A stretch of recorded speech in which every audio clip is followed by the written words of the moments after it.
This video is sponsored by my merch store. I got a few new designs up on my Teespring and TeePublic store. Check them out, guys, if you want to support this channel. You can snag one, links in the description. I'd appreciate it very much so. Now let's get into the video. Supreme victory!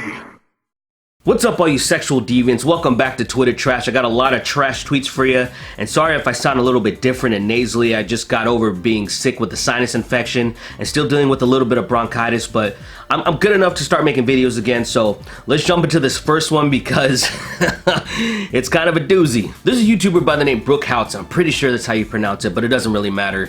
Now, this isn't exclusive to Twitter. It actually started on YouTube because of her YouTube channel, but the whole drama and everything kind of went down on Twitter.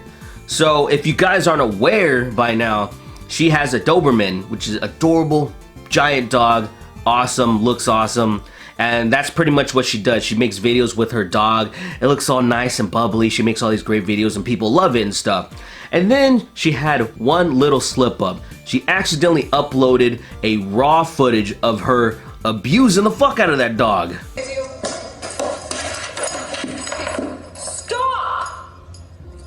We love you.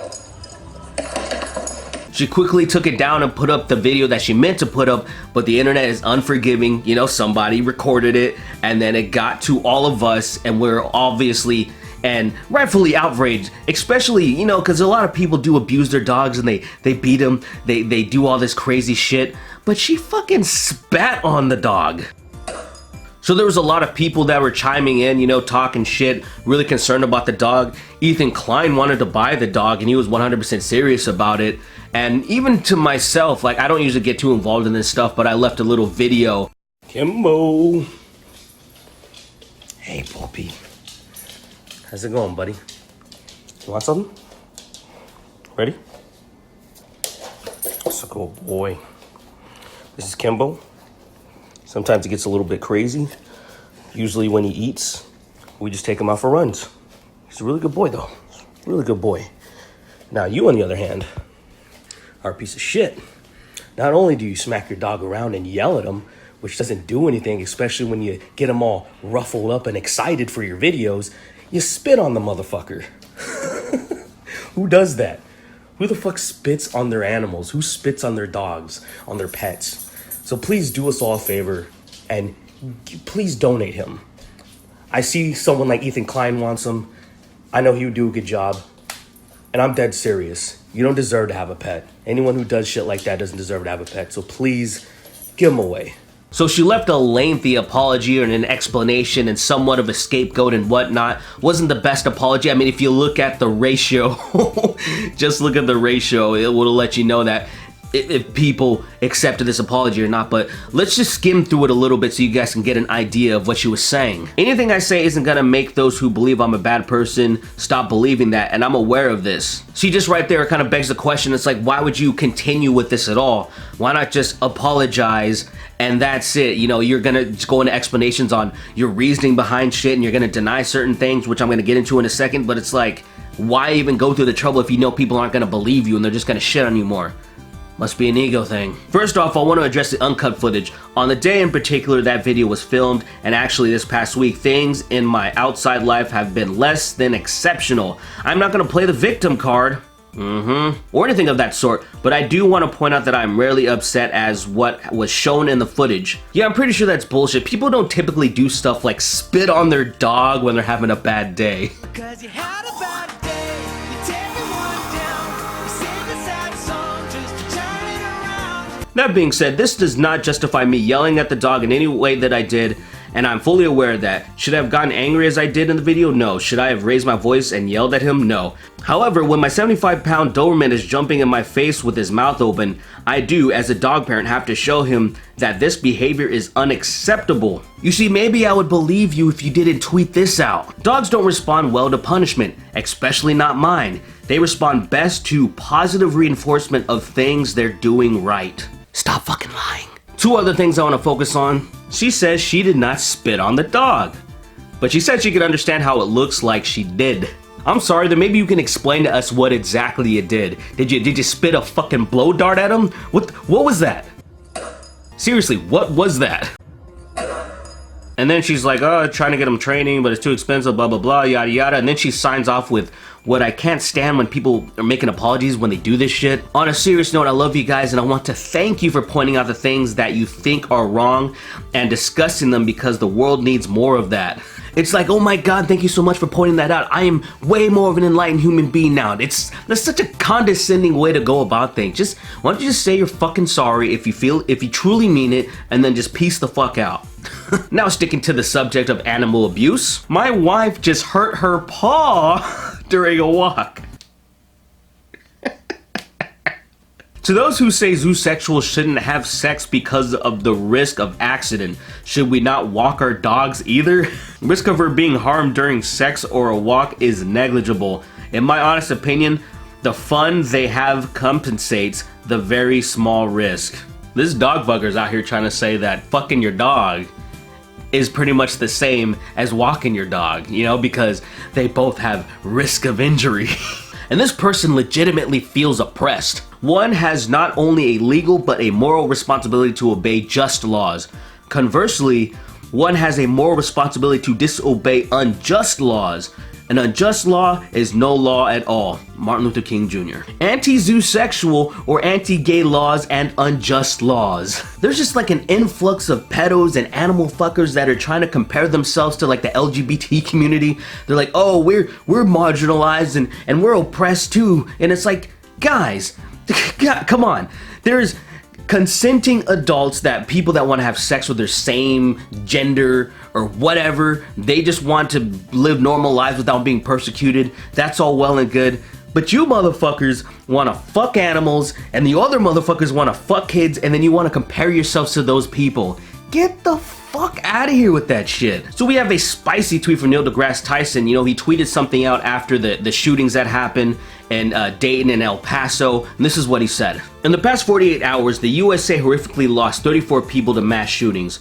On average, across any 48 hours, we also lose 500 to medical errors, 300 to the flu, 250 to suicide, 200 to car accidents, 40 to homicide via handgun. Often our emotions respond more to spectacle than to data. Somebody once told me the world is gonna roll me. So a lot of people like Smash Mouth were furious about this, and I understand where they're coming from, because it's just horrific timing.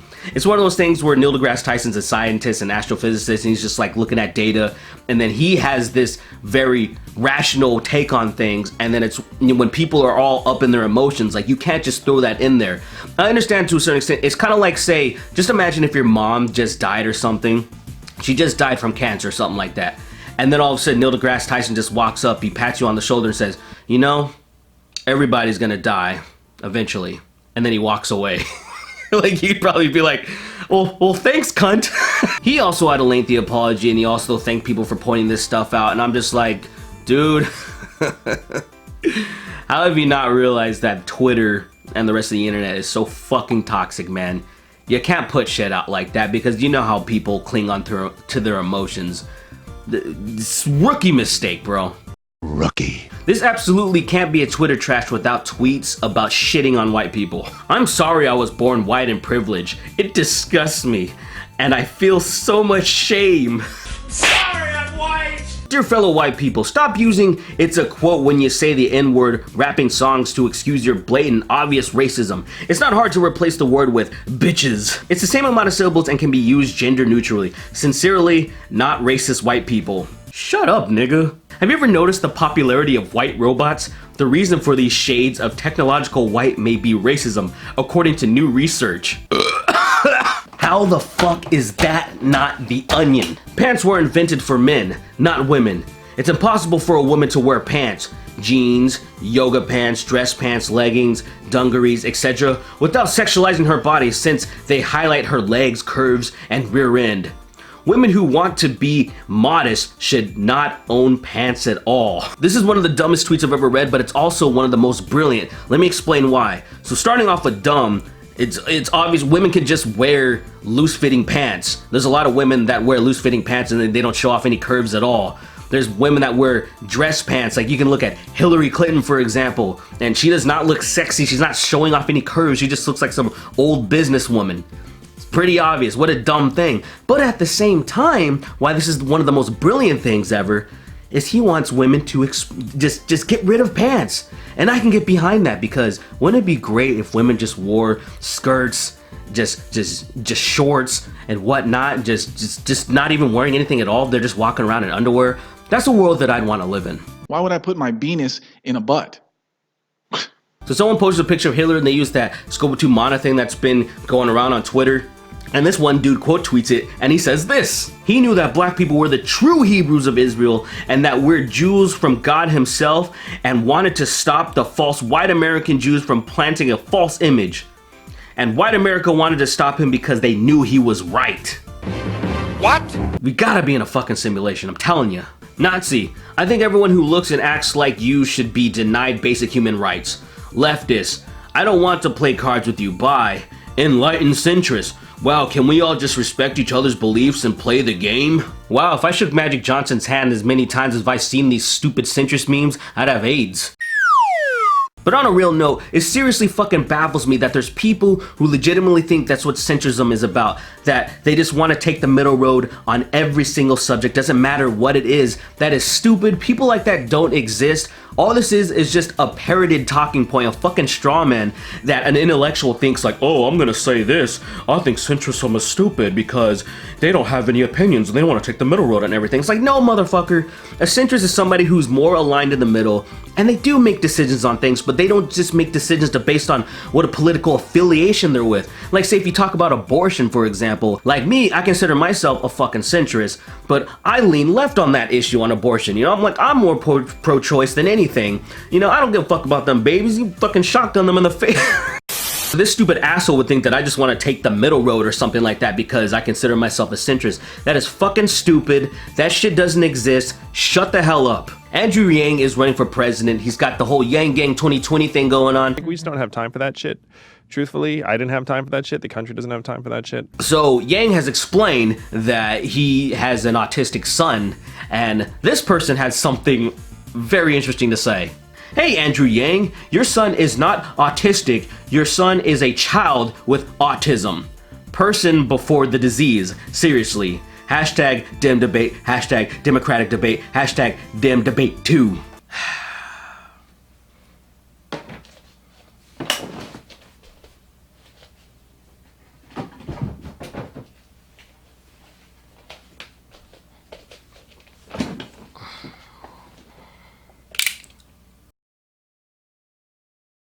But that's all the trash tweets I have for you guys today. Thank you so much for stopping by. I'd appreciate it if you would slap a like on this so you can help me get back into the algorithm. And I want to give a shout out to my mega sexy patrons. You guys are the absolute best. You guys are literally keeping me afloat because my channel is pretty much fucking dead because the algorithm is punishing me to death.